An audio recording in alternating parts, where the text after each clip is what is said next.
Olá! Saiu o edital para o concurso da Secretaria de Educação do Estado de Minas Gerais 2023. Você já viu? Pois é, a organizadora será a banca Fundação Getúlio Vargas. Muito prazer, eu sou a professora Zezé Barino e eu trabalho há 40 anos com português e redação em concursos públicos. Vamos conversar um pouco sobre esse concurso? Então vamos lá. Bem, como a gente mencionou, a banca é a Fundação Getúlio Vargas. O que eu tenho a dizer sobre essa banca? É uma banca muito exigente. Não é uma banca que prepara provas fáceis. As provas, elas são provas mais complexas e elas exigem, sim, muito estudo do candidato. Nós temos vaga para níveis médio e superior, são mais de 19 mil vagas para o estado de Minas Gerais. A remuneração vai de 1.600 a quase 5.900. Inscrições de 31 de julho a 29 de agosto de 2023. E as provas 22 de outubro ou 29 de outubro, dependendo do cargo. O que é muito importante você saber? Olha lá, são 3 etapas. Prova objetiva de caráter eliminatório e classificatório, prova de redação, caráter eliminatório e classificatório e a prova de títulos para cargos de nível superior. Então, veja só. Eu selecionei aqui o programa solicitado pela Banca Fundação Getúlio Vargas para você estudar de língua portuguesa. Então, veja, é muita coisa sim. Então, temos lá a parte de texto, não cobrando apenas a compreensão, que seria o entendimento do texto, mas também a interpretação, que é a leitura daquilo que está implícito, daquilo que está subentendido, daquilo que pode estar pressuposto em um texto.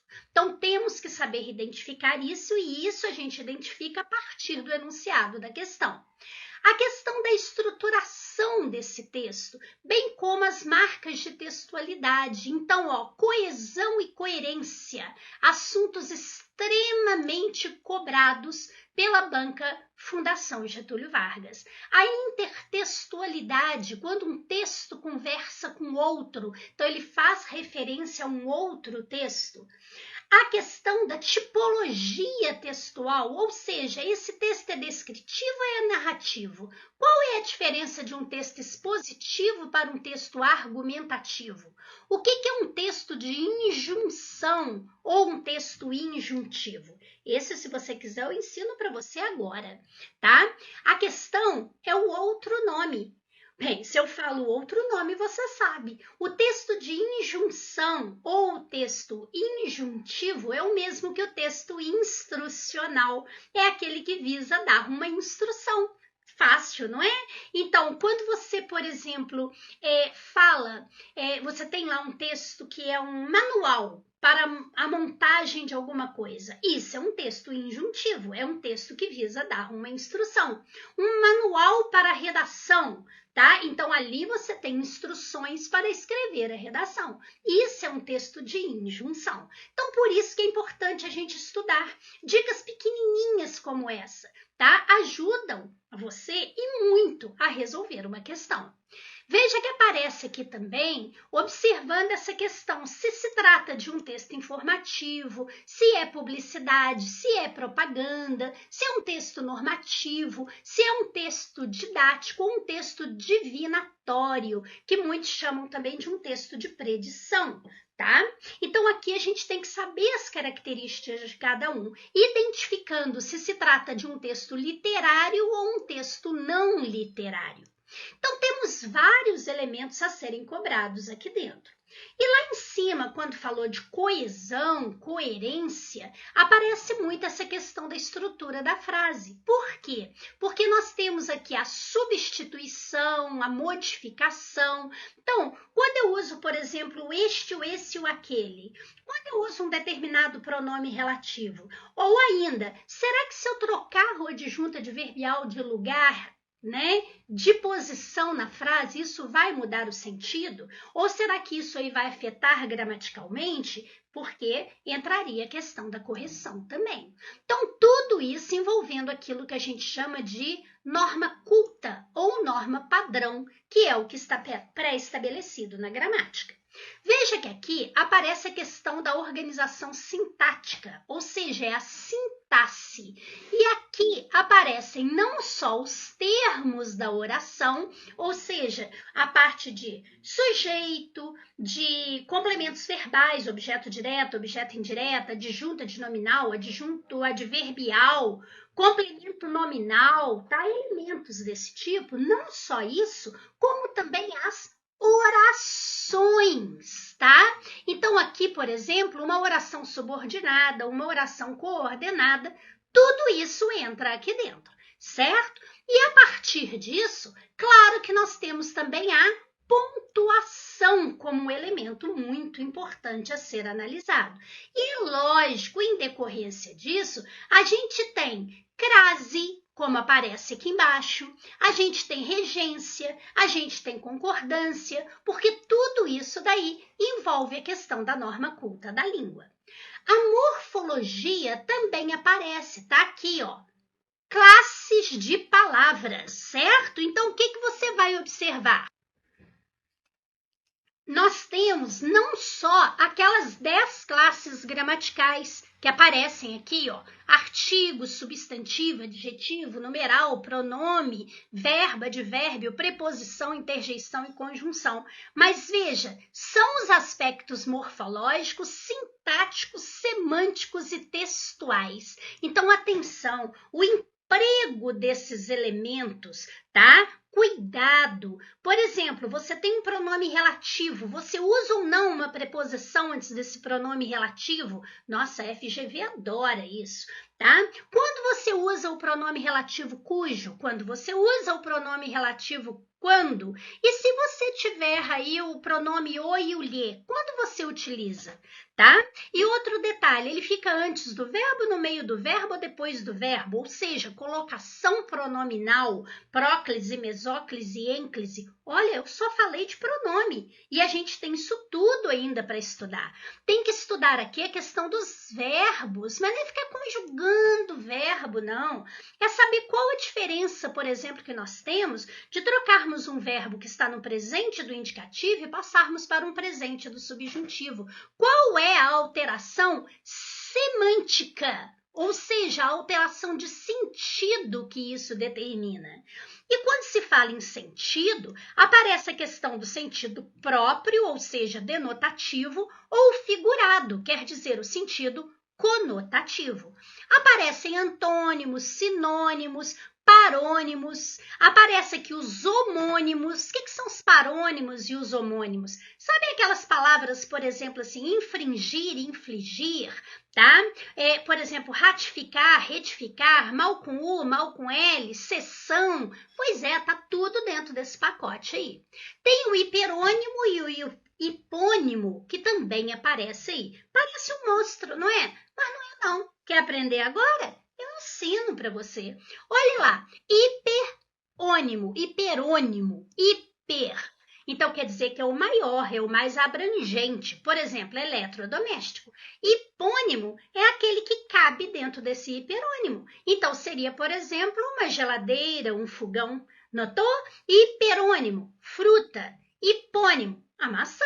A maçã cabe dentro desse hiperônimo. Viu? É isso, tá vendo? Tem que ensinar assim, sem ficar enrolando, sem ficar dando volta, tá? É direto para você poder conseguir estudar tudo que você tem que estudar para esse concurso.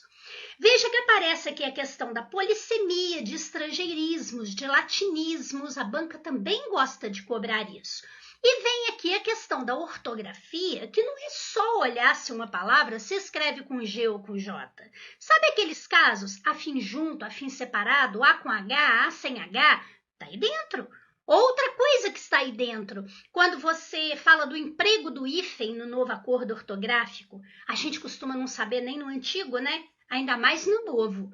E também tem a acentuação gráfica que envolve o novo acordo ortográfico. Certo? Então veja que é um programa muito grande. É muito mais que uma gramática que você tem aqui, porque você também tem que ter aqui livros específicos de texto, certo? Em relação a esse programa, todo ele eu trabalho em questões comentadas da banca. Tá? Então, nós temos aqui questões comentadas da banca. É a melhor maneira que você tem para estudar um programa tão grande de uma banca tão difícil. Em relação à periodização da literatura brasileira, eu disponibilizo um PDF resumo para você poder estudar, tá? Porque o número de questões, eles não têm como cobrar tanta coisa aqui dentro, mas você tem que estudar, sim, a respeito desse assunto. Então, veja que nós temos aqui o seguinte, eu organizei para você esse meu curso de português para a Secretaria de Educação do Estado de Minas Gerais em questões. Sabe por quê? Você precisa pegar a questão diretamente, conhecer o que a banca cobra, como a banca cobra, compreender o enunciado das questões, tá? E assim você estará também exercitando. Notou? Bem, o que acontece nesse curso? Eu disponibilizo lá uma prova da FGV, né, com 10 questões. Você resolve essas 10 questões. Em seguida, você corrige. E aí, quando você corrige, algumas dúvidas naturalmente vão aparecer. O que acontece? Você vai, em seguida, assistir ao meu vídeo. Nesse vídeo, eu trabalho questão por questão, letra por letra. Então, eu começo no enunciado, mostrando para você aquilo que você precisa compreender, onde pode ter uma pegadinha da banca, tá? E em seguida, eu passo para cada uma das questões, certo? E aí, eu vou mostrar para você, por exemplo, por que a resposta é letra A e não letra B, como todo mundo quer marcar. E eu vou explicar também a C, a D e a E. E ainda tem um detalhe. Vamos supor que essa questão aqui, ela cobre a diferença de compreensão de texto para interpretação de texto. Então, eu explico para você o que é a compreensão, o que é a interpretação, o que é algo que está pressuposto no texto, por exemplo, e aí eu sigo com a matéria. Vamos supor que essa questão aqui ela envolva conjunção. Então, eu além de explicar, eu disponibilizo para você um PDF. Mas não é aquele PDF com 10 páginas, não. Porque estudar apostila, estudar livro, a gente já viu que isso daí não dá. Né? Não funciona. Então, a gente tem que ir direto no ponto. É um PDF de uma página, mas que é essencial que você estude, certo? Então, eu disponibilizo para você o meu curso de Português para a Secretaria Estadual de Educação de Minas Gerais com 150 questões da banca Fundação Getúlio Vargas, certo? E também, eu já vou falar para você, eu tenho o meu curso de redação para o seu concurso. E você também pode adquirir a dobradinha e estudar português e redação com quem tem 40 anos de experiência, certo? Bem, eu selecionei aqui para você 2 questões da banca FGV de 2023, também para educação. Então, para professor, né, da Prefeitura de São Paulo. Então, tá aqui, ó, ensino fundamental 2 e médio. Essa daqui foi para o cargo para professor de arte, mas na verdade foi para qualquer disciplina de nível fundamental 2 ou médio, certo? Então aqui diz o seguinte, vamos lá, vamos entender essa questão e observar isso. Diz aqui pra gente, num ato de comunicação, quer dizer, quando uma pessoa ou algo está tentando se comunicar com outra pessoa, o conhecimento do referente, ou seja, daquele objeto de que se trata aquela mensagem, da referência feita ao texto, é indispensável à perfeita compreensão do texto, ou seja, do entendimento do texto. Então, aqui, eles falaram um pouquinho sobre essa referência aqui. A questão começa aqui agora, ó. Assinale a opção em que o referente é identificado como referente extratextual conhecido. Tá vendo como a banca coloca uma nomenclatura que às vezes a gente não conhece? Ou seja, está sendo feita uma referência a alguém ou a algo que está fora do texto, extratextual, também chamado de uma referência exofórica, quer dizer, está fora do texto. Mas esse referente, ele é conhecido, você consegue identificar qual é. Então, eu vou direto aqui na resposta para poder explicar para você. Veja que a resposta aqui é letra B, porque diz assim, ó, você tomou conhecimento pela TV que a seleção brasileira foi eliminada da Copa do Mundo. Você quem? É você, leitor. Certo? Então, veja, o leitor, ele não está dentro do texto, ele está fora do texto. Daí é um referente extratextual, certo? Então, isso é muito importante você identificar. Agora, se eu dissesse, por exemplo, assim para você, aquele caderno ali, e eu estivesse fazendo uma referência dentro do texto para esse ali, aí não seria extratextual, seria intratextual. Mas se eu falo para você, por exemplo, assim, imagine você agora no seu quarto, olhe para aquele objeto ali, ou seja, olhe para alguma coisa que está aí perto de você. Ah, virou extratextual, virou exofórica. Notou? Isso não acontece na letra A. Ao final da história policial, o leitor fica surpreso ao descobrir que o assassino é o filho da vítima. Então, quer dizer, há uma história policial de fato, existe um leitor para essa história policial, e temos ali, já que é uma história policial, aparece um assassino, existe uma vítima e existe um filho. Tudo isso dentro da história que o leitor, a que se faz referência dentro do texto, está lendo. Olha a letra C. Bernardo leu a autobiografia de Costa Ramos. Então, esse Bernardo está dentro do texto. Foi ele que leu. E esse Costa Ramos também é ele que tem a autobiografia. Tudo dentro do texto. À tarde, Heitor recebeu a carta de sua prima. Não é prima de quem está lendo, mas a prima de quem? Do Heitor. Então, tudo dentro do texto.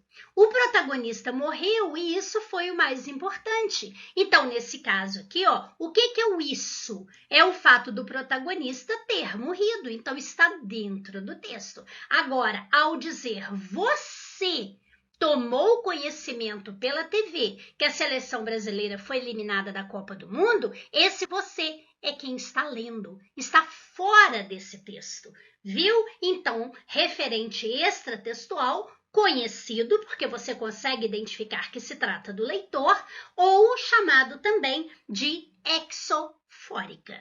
Tranquilo? Viu? É uma prova diferente do que a gente está acostumado, não é? Dá uma olhada agora no seguinte, outra questão também da FGV 2023 para professor do estado de São Paulo. Então foi dito assim, ó, assinale a opção em que não está presente o encontro de redundâncias. Atenção, sempre destaque, é o correto, é o incorreto, é onde está presente, é onde não está presente, é o exceto, porque a banca toda hora muda isso e você acaba se confundindo. Então, aqui você quer onde não há redundância. Mas vamos começar entendendo redundância. Bem, você conhece um pleonasmo, não conhece? O subiu para cima, o subiu para baixo, o entrou para dentro, saiu para fora. Você conhece a tautologia? A tautologia é um pleonasmo mais levinho, igual, por exemplo, a pessoa fala goteira no teto. Se é no teto, só pode ser goteira, não é? A pessoa fala tem que encarar de frente. Olha, aqui é cara, então, sendo de frente, tem que ser reencarar, tá? E daí por diante. Eu falo vereador da cidade de Juiz de Fora, vereador da cidade do Rio de Janeiro, peraí, vereador é da cidade, não é verdade? Então isso é uma tautologia, que é um pleonasmo mais suave, que as pessoas não costumam notar. As pessoas falam, por exemplo, grite alto para ele ouvir. Gritar é alto. Se não for alto, não é gritar. Notou? Então, essa tautologia está aqui sendo chamada como redundância. Veja só, muito sutil, precisa de ter atenção mesmo para você ler. Olha a letra A. Segundo o presidente, ele crê que irá ganhar as eleições no primeiro turno. Se é segundo o presidente, é porque ele crê. Não é? Porque se é segundo ele, é o que ele acredita. Então, aqui há redundância. Eu poderia dizer, segundo o presidente, né? Ele irá ganhar as eleições. Eu não precisaria do crer. Os jogadores deste time se provocaram mutuamente. Se é porque foi entre eles. Então, é claro que é mutuamente. Bastaria dizer os jogadores deste time se provocaram ou os jogadores deste time, né, provocaram mutuamente, né? Mas aí esse se faz-se necessário pela construção do provocar. Veja a letra C. Os especialistas examinaram a questão e depois propuseram em seguida duas soluções. Essa é fácil, porque está dizendo que foi depois, então é claro que foi em seguida, no contexto. Claro que poderia ser um depois, um mês depois, né? Mas veja, no contexto da frase, isso daqui é uma redundância. Ao dizer na letra D, os bombeiros extinguiram inteiramente os focos do incêndio. Se extinguiram é porque acabou tudo. Então é claro que foi inteiramente. Agora, na letra E não há redundância. As questões da prova são extremamente difíceis. Bem, ela pode ser difícil, ela pode ser um pouco difíceis, ou elas podem ser extremamente difíceis. Eu coloquei aqui apenas um advérbio que está intensificando o quanto difícil é. Não há redundância. Viu? É uma prova diferente, tem questões diferentes. Então, precisamos sim resolver questões da banca e aprender a fazer essas questões, certo? Bem, nós também temos redação nesse concurso. E você vai ver o seguinte, aqui diz, a prova de redação será atribuída nota de 0 a 20. A prova de redação consistirá na elaboração de um texto dissertativo argumentativo sobre tema inédito e atual, com um mínimo de 15 linhas e um máximo de 30 linhas. Agora, cuidado! Essas 15 linhas, moleza. Sabe por quê? Tudo tem uma técnica para você seguir. Por exemplo, esse texto precisa ser argumentativo. Veja a diferença de um texto expositivo para um argumentativo. Eu vou escrever um texto sobre a pena de morte. E eu faço para você um texto em que eu digo quais os tipos de pena de morte existem, o que é uma pena de morte, quais os países que aceitam a pena de morte. Tudo bem, isso é um texto expositivo, eu estou informando para você. Agora, um texto argumentativo, eu terei que ter um posicionamento, não é eu dizer eu sou contra, não. Eu vou escrever um texto em que eu vou procurar convencer, persuadir o leitor à minha compreensão sobre o assunto. Então, há de ter ali dentro técnicas de argumentação. Então, você tem que conhecer essas técnicas. Percebeu? Aí você vai observar o seguinte, está dizendo, será considerado aprovado o candidato que obtiver nota igual ou superior a 10 pontos. Que bom, vale 20, eu tenho que tirar a metade. Mas você viu isso aqui, ó? A prova de redação, ela é eliminatória. Você tem que tirar pelo menos 10 para você não ser eliminado. Mas ela é classificatória. oratória. Então, meio ponto aqui dentro, 1/10 aqui dentro, faz muita diferença. Temos que compreender que redação de concurso não é uma redação que você faz, né, lá no ensino médio. Não é isso. Ela tem técnica, certo? Você vai observar o seguinte: a banca diz o que vai cobrar nessa redação. Olha lá, a abordagem do tema. Então, na abordagem do tema, você não está fugindo do tema, né? Porque se você fugir do tema, tá? Você pode receber nota 0.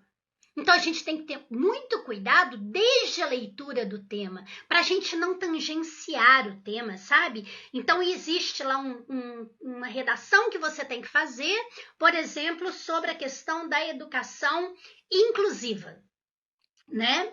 E aí você vai e trabalha apenas a questão do preconceito. Calma, tem muita coisa para você dizer aí dentro. Você não pode escapar do tema, não. A gente tem que aprender a ficar dentro do tema. Outro aspecto, estrutura, é o tipo de texto e a coerência. Olha, isso tem uma importância muito grande. E veja que isso vale 8 pontos, a parte anterior, 4.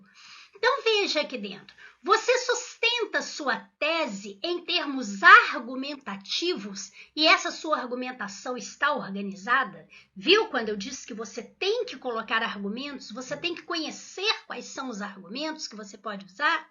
Você tem que ter um texto objetivo. Então, você não vai usar, por exemplo, primeira e segunda pessoas do singular e plural, né? Eu, né, o tu, o nós, o vós, você não vai poder usar isso. Você tem que usar um texto objetivo. Então, a gente tem que tomar cuidado na hora de escrever. E a gente tem o hábito de usar isso, principalmente o nós. Outro detalhe, a progressão textual. Então, aqui dentro, eles consideram muito essa questão, né, da coerência dentro do texto, é não ficar dando volta. Então, você tem que aprender a organizar as suas ideias. O seu texto tem que progredir. E veja, são considerados aspectos negativos no texto, por exemplo, uma referência direta à situação imediata de produção textual. Então, vamos supor que aparece lá um texto de apoio. Aí você vai e escreve isso aqui, ó. Como afirma o autor do primeiro texto da coletânea? Pronto, isso você já vai perder ponto. Você não pode fazer isso. Então, como eu trabalho o texto de apoio? Nós vamos explicar isso para você. Olha lá, outro detalhe, contradições. É extremamente comum que as redações apareçam com contradições. Ainda aqui embaixo, falta de partes da estrutura macrotextual, dissertativa e argumentativo. Então, você colocou introdução, você colocou desenvolvimento, você colocou conclusão. A sua conclusão, ela está decorrente do que você disse anteriormente? Então, tudo isso é avaliado. E ainda temos a parte da expressão. Então, aqui dentro, também valendo ponto, entra o domínio da norma padrão da língua portuguesa. Então, é claro, tem cobrança de ortografia, morfologia, sintaxe, pontuação. Então, aqui dentro entra tudo. Novo acordo ortográfico, entra concordância, entra regência, entra crase, entra pontuação, tudo. E também a questão da precisão vocabular. O vocabulário que você está escrevendo é um vocabulário que atende ao nível de formalidade desse seu texto? Ou será que há marcas de oralidade aí dentro? Então, é necessário observar a sua redação com muita atenção. Veja que aparece aqui a questão dos recursos coesivos. Existem expressões para você começar os parágrafos, para você unir uma frase a outra, certo? Para você unir uma ideia a outra. E olha, o seu concurso é para a área de educação. E a FGV é rigorosa.